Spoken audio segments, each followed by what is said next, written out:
प्रत्येक मनुष्य की श्रद्धा अलग अलग होती है। राजस, तामस, सात्विक एवं इन कारणों से कर्म की गतियाँ भी अलग अलग होती है। इसी तारतम्य में जब किसी भाव का अनुपात कम ज़्यादा हो जाता है, उसी तरह से मनुष्य कर्म करता है एवं उसे वैसा ही कर्म का फल प्राप्त होता है।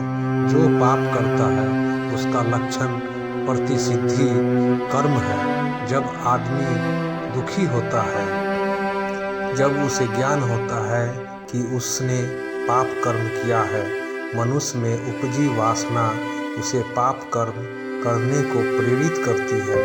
यह बड़ी विचित्र बात है कि जिस कर्म से अहंकार बढ़े वह देखने में पुण्य प्रतीत होने पर भी पाप हो जाता है। इसके विपरीत जिससे अहंकार की निवृत्ति हो वह देखने में पाप होने पर भी पुण्य हो जाता है। इसीलिए शास्त्रों की दृष्टि से, गुरु की दृष्टि से, संप्रदाय की दृष्टि से जो मना किया हुआ काम उसको कभी नहीं करना चाहिए। पाप पहले कर्तापन के अभिमान में आता है, फिर वासना के रूप में आता है, फिर दुख के रूप में आता है। इसमें बड़े बूढ़ों का तिरस्कार जरूर रहता है, जिससे पाप की उत्पत्ति होता है। मनुष्य अनादि अभिधा को तो समझता नहीं है, बस कामना के वश में हो जाता है और उसके फलस्वरूप वह उनके कर्मों में प्रवृत्त हो जाता है। इन प्रवृत्तियों के कारण ही मनुष्य को दुख भोगना पड़ता है। असल में जो अपनी उन्नति एवं दूसरों की उन्नति में मदद करने वाला काम है वह पुण्य है, किंतु जो अपनी और दूसरों की उन्नति में बाधक है वह पाप है। पाप कर्म की परिभाषा ही यह है कि जिसमें कर्तव्य का अभिमान हो, वासना हो और जिससे अंत में दुख मिले, ग्लानि हो, पछतावा हो।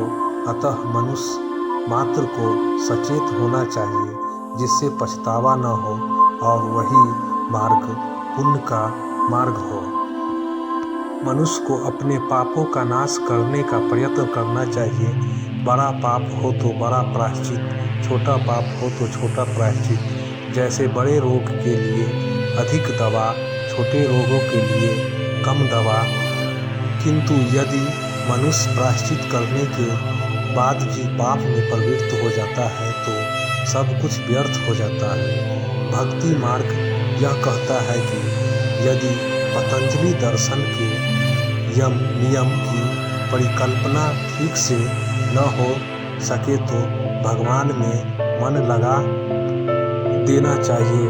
मनुष्य की वास्तविक शुद्धि भगवान की भक्ति से संभव है।